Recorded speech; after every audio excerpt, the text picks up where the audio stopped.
वाणी श्लोक number 133। A person में possesses beautiful body.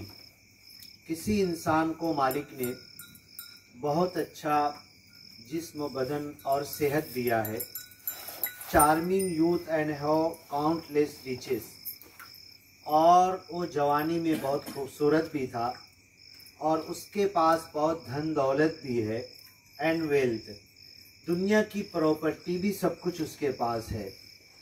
People में सैल्यूट हिम, और दुनिया ऐसी पागल है कि धन दौलत वाले, पैसे रुपये वाले इंसान को सब सैल्यूट करते हैं, सब सलाम करते हैं।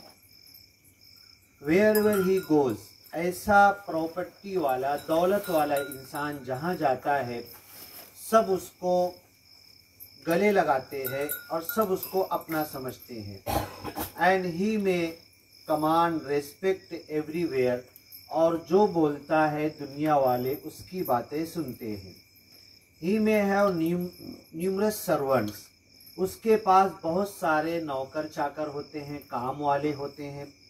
And may not do any work, और वो अपने हाथ से कोई काम नहीं करता है, इतने उसके पास काम वाले हैं। He may not do work with his own hands.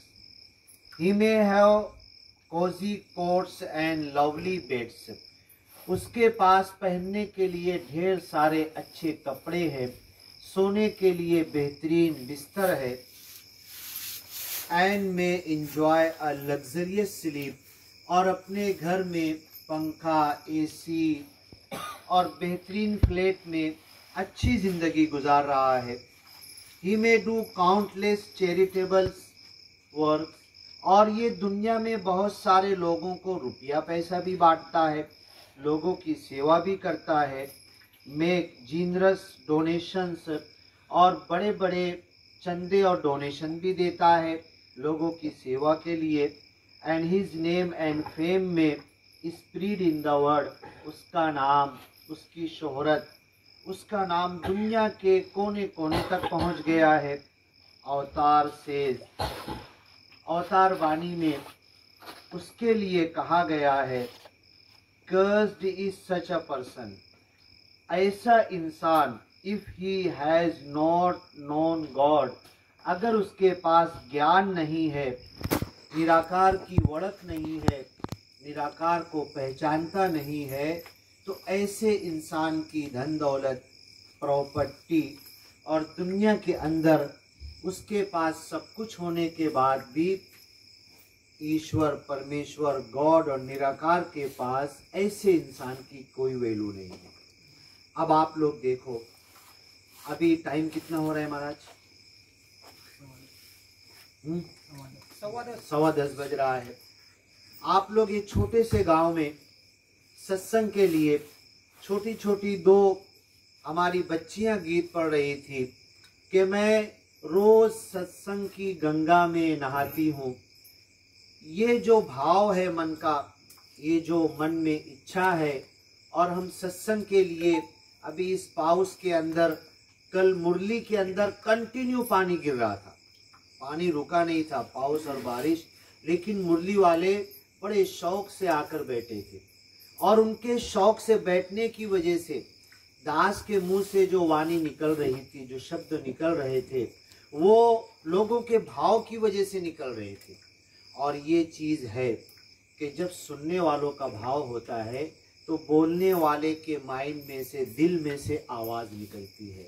और सत्संग तो इसी का नाम है कि मन से बात निकलती है और मन में जाती है, मुंह से कान में नहीं जाती। सत्संग की, देवा की बात, देवा की वड़क और सच्चे मालिक के ज्ञान की जो बातें होती है वो मन से मन में जाती है। तो हम लोगों का भाव ये है कि छोटे से गांव में हम लोगों ने देखो इतना सब कुछ इंतजाम किया। ये घर वाले जो भी थे, जैसे भी अपने साथी और दोस्त को लेकर, गांव वालों को लेकर ये सत्संग इस पाउस के अंदर, इस बारिश के अंदर इन्होंने अरेंज किया है और हम लोग यहाँ पर बैठे हुए हैं। आप गौर करो, बड़े गांव के अंदर आप चले जाओ, आप नातेवाईक हो, बम्बई में चले जाओ, हैदराबाद में चले जाओ, बड़े सिटी में बेंगलोर में चले जाओ, कलकत्ता में, मद्रास में चले जाओ, तो उनके पास पहले तो टाइम नहीं है, और अगर टाइम है तो घर में जगह नहीं है। घर के अंदर आप घंटा भर बैठोगे, चाय पियोगे, अच्छा ठीक है मैं आ रहा हूँ, वो आपको स्टेशन लेने के लिए नहीं आ सकते। आपको फोन पे बोल देंगे आप कौन से स्टेशन पे उतर रहे, रिक्शा वालों को फोन दो, रिक्शा वालों को बोल देंगे। आप घर पहुंचोगे तो उनका बच्चा स्कूल जा रहा है, उनका बड़ा बेटा नौकरी पर जा रहा है, और बीवी भी सर्विस पे जा रही है, तो वहां पर आपको कोई मिलेगा नहीं। ये दुनिया के बड़े बड़े शहरों की हालत हो चुकी है। आप एक रात उनके घर में रुक नहीं सकते। क्यों नहीं रुक सकते? छोटा फ्लैट है, वहां पर रहने के लिए जगह नहीं है, आपको लॉज में जाकर रुकना पड़ेगा, और उनके पास टाइम नहीं है। अभी महाराज जी कह रहे थे 3 दिन से 4 दिन से आप लोग हमारे साथ लगे हुए हैं। हम आए सत्संग के लिए, ज्ञान बांटने के लिए, तो आप सुनने के लिए भी तैयार है। तो जब दोनों तरफ से मन लगता है तो फिर ये ज्ञान की गंगा बहती है। कहते हैं, सुनते हैं और लोग लेते हैं। बड़े गांव में, बड़े शहर में लोगों के पास वक्त नहीं है, वेळ नहीं है, बैठते नहीं है, सुनते नहीं है। और ये छोटे गांव में जो प्रेम मोहब्बत मिल रहा है, छोटे गांव के लोग जो बैठ रहे हैं, छोटे गांव के लोग जो बड़े प्रेम से जमा होते हैं। अभी आप बताओ, सुबह हम लोग मुरली में घर घर में चरण दे रहे थे। एक एक घर में कितने महापुरुष 15, 20, 25 लोग जमा होते थे कि नहीं? अभी कल भी यहाँ पर हम चरण देंगे, एक एक घर में लोग जमा होते हैं। बड़े गांव के अंदर, बड़े शहर के अंदर लोगों के पास ये वक्त नहीं है। तो मैं तो कहता हूँ बंजारा समाज के लोगों से, मेरा दिल तो बिल्कुल यहाँ पर लग गया है। 6-7 महीना हो गया नौकरी के लिए, सर्विस के लिए, ट्रांसफ़र के लिए कोशिश कर रहा है। आप लोग भी अरदास करो, अगर मेरी नौकरी यहाँ पर ट्रांसफ़र हो जाती है तो हम लोग हफ्ते में 2-3 रोज़ एक एक गांव में सत्संग के लिए जाते रहेंगे। तो ये छोटे गांव के लोगों के दिल में जो मोहब्बत है, जो प्रेम है, जो टाइम देते हैं, जो मिलते हैं, जो बैठते हैं और ज्ञान के लिए तड़प है। अभी बोलो, हम लोग जीप के लिए बैठे हुए थे मंदिर के पास, सब बच्चे आकर जमा हो गए, वहां पर गीत चालू हो गया, ढोलक थी, ढोलक के बाद ढोलक बजाकर वहां पर सत्संग की तरह माहौल बन गया, वहां पर बच्चे बैठ गए, गीत हुई। तो ये छोटे गांव का माहौल है। तो दास आपसे कहेगा, कभी तमन्ना मत करना कि हमारे घर पे बिल्डिंग बन जाए, कभी ऐसी मन में ये ख्याल मत लाना कि हम ये वावर छोड़कर, ढोर और जानवर छोड़कर, खेती बाड़ी छोड़कर बड़े गांव में चले जाए, फ्लैट में रहने लगे, लिफ्ट के जरिए अपने ऊपर जाए। वो जिंदगी कोई काम की नहीं है। उस जिंदगी में सब लोग भाग रहे हैं, सब किधर भी जा रहे हैं, सब लोग रुपया और माया और पैसे के लिए, घर का हर व्यक्ति पैसा कमा रहा है, लेकिन फिर भी घर की सारी जरूरत पूरी नहीं हो रही है। आप लोगों को पता होगा, दुनिया के अंदर एक ऐसा जमाना था कि घर का एक आदमी कमाता था और पूरे घर भर बैठकर खाते थे। और कोई मेहमान आता तो 3-3 दिन उसकी मेहमान नवाजी करते थे, उसको खिलाते थे, पिलाते थे, उसको गले लगाते थे, उसकी सेवा करते थे। लेकिन आज ये रुपया, पैसा, धन दौलत, तन मन धन कमाने के लिए पूरा घर परेशान है। हमने जो ज्ञान लिया, पहला प्राण क्या है जो हमने ज्ञान लिया है? क्या है पहला प्राण? तन मन धन। ये मालिक की समझना है। मालिक ने हमें दिया, किसी को कम दिया। मेरे को मालिक ने तन मन धन कम दिया, आपको ज्यादा दिया। तो मुझे कम मिला तो मुझे पछताना नहीं है, मुझे रोना नहीं है, मुझे अफसोस नहीं करना है, मुझे अपनी मेहनत चालू रखना है और उसी कम के अंदर से भी लोगों की सेवा करना है। आज मैंने 100 रुपया कमाया, 100 में से अपने बीवी बच्चे घर बार के लिए जो भी मैं खाने पीने का लाऊंगा, मुझे उसी में से निकाल कर लोगों की भी सेवा करना है। अब एक आदमी को तन मन धन ज्यादा मिला है, उसकी जिम्मेदारी, उसका काम तो और बढ़ जाता है।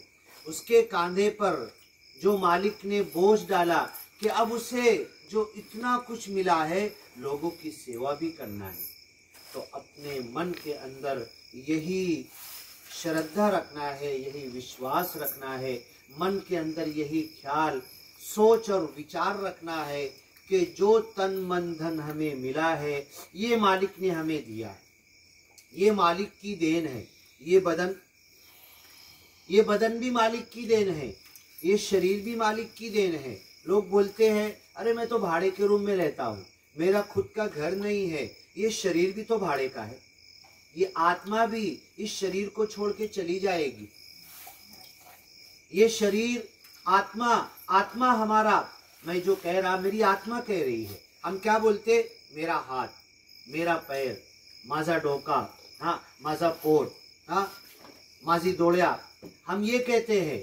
तो ये जो बोल रहा, मैं हाथ तो नहीं हूं ना, मैं जो बोल रहा मैं पैर तो नहीं हूं, मैं ये डोका सर तो नहीं हूं। ये जो बोल रहा मेरा मेरा कौन बोल रहा है, ये आत्मा बोल रही है। ये जो निरंकारी मिशन है यही तो सिखाता है, आत्मा और परमात्मा।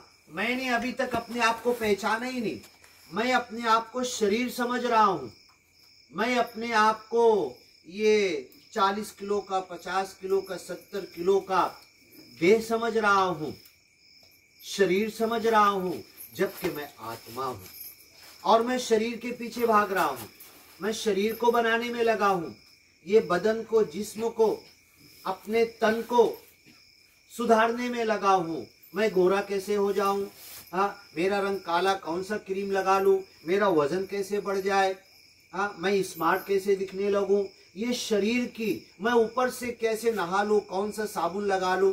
लेकिन अंदर को नहाने के लिए, इस बदन को, मन को साफ करने के लिए, मन को पवित्र करने के लिए हमारी छोटी बच्ची दोनों मिलके गीत पढ़ रहे थे कि हम लोग रोज सत्संग की गंगा में नहाते हैं। ये जो अंदर से धोना है, आप लोग खाना पकाते हैं, खाने का जो भांडा होता है, खाने का जो बर्तन होता है, उसको घसते हैं। आप ये बताओ बाहर से कितना घसते हैं और अंदर से कितना घसते हैं। ये इस शरीर को हमने बाहर से खूब घसा, खूब साफ कर लिया, धो लिया, लेकिन मन अंदर से काला है, मन अंदर से गंदा है, मन के अंदर विचार सही नहीं है, मन के अंदर नफरत और निंदा है, मन के अंदर शेजारी के ताल्लुक से नफरत है, हमारे शेजारी को हम पसंद नहीं करते, हमारे भाई को, हमारे बंधु को, नातेवाईक को। और आज उठाकर देख लो आप, दास को बहुत खुशी हुई, कल मुरली के अंदर वो कितने भाई एक साथ रहते हैं दास, जहाँ रात में रुके थे हम लोग, 7 भाई एक साथ रहते हैं। आप बड़े गांव के अंदर 2 भाई एक साथ रहते हुए नहीं बता सकते, हाँ उनका भांडन हो जाता है, झगड़ा हो जाता है। तो दास बोलता है आप ये जो कच्चे घर में रह रहे हो, दास ने सुना चौहान महाराज ने कहा कि पूरी दुनिया में कोरोना फैला हुआ था, लोग मास्क लगा रहे थे, लोग दूर दूर बैठ रहे थे, हाँ ट्रेन बंद थी, एरोप्लेन बंद था, मक्का मदीना हज यात्रा 1442 साल से कभी बंद नहीं हुआ, हज यात्रा बंद हो गई, कोई उधर नहीं जा रहा। लेकिन चौहान महाराज बता रहे थे, दास भी आया था, कि बंजारा समाज का सत्संग बंद नहीं हुआ था, किसी ने कोई मास्क नहीं लगाया था, और कोई बता नहीं सकता कि कोरोना के अंदर कोई बंजारा समाज का लोग पॉजिटिव के अंदर कोई मरा हो। पूना के अंदर 2 कोटी रुपया पैसा खर्चा करके है हमारे पास, बैग भर के, सूटकेस भर के 2-2 हजार की नोट लेकर गए, हमारे पेशेंट को एडमिट कर लो, सिर्फ अंदर हॉस्पिटल में ले लो, जिएगा मरेगा हमारी किस्मत, लेकिन बाहर मत मरने दो, हमारे पास पैसा है। हमको दुख होगा कि पैसा होते हुए हमारे मरीज को हम हॉस्पिटल के अंदर एडमिट नहीं कर सके। लो बिना गिने लो, सूटकेस पेटी भर के लो, वो पैसे को क्या करते थे। हाँ ये आपका जो घर है, ये आपका घर में हर तरफ से हवा आ रही है, हम लोग यहाँ जो खुले में बैठे हुए हैं, ये हमारी जिंदगी। दास को तो बड़ी खुशी होती है, दास कल बोल रहे थे एसी है, पंखा है, तुम अंदर सो। दास ने कहा नहीं, दास बाहर सोएगा। पटला रखा हुआ था, गौ माता बांधी हुई, उसको हटा लो। नहीं, कोई जरूरत नहीं गौ माता को वहां से हटाने की। अगर हम गौ माता कहते हैं तो माता के बाजू में सोने के लिए क्यों डरते हो तुम? दास वैसे ही बाहर सोया। तो यही तो हमारी जिंदगी का स्टाइल बनना चाहिए। आज इंसान जो आजारी और बीमारी गिर रहा है, उसका सिर्फ एक कारण है कि उसका लाइफ स्टाइल, जीने का अंदाज सब बदल गया है। तो एसी में रहने वालों को, फ्लैट में रहने वालों को मालिक कहता है मैंने पृथ्वी बहुत बड़ी बनाई है, मानुष के लिए बनाया है। इस पृथ्वी पर फैलो, आगे बढ़ो, तरक्की करो, खाओ पियो, सब तरफ जाओ। और इस दुनिया के अंदर, ये लाइट बंद कर दो, ये आ रहे हैं। इस दुनिया, बस कोई एक ही उठो। इस दुनिया के अंदर, इस जमीन पर फैलो और तरक्की करो। है एक साथ तो जाने दो महाराज, रुमाल लगा दो, रहने दो। चलो बैठ जाओ, चलो आ जाओ। ओ महाराज आ जाओ।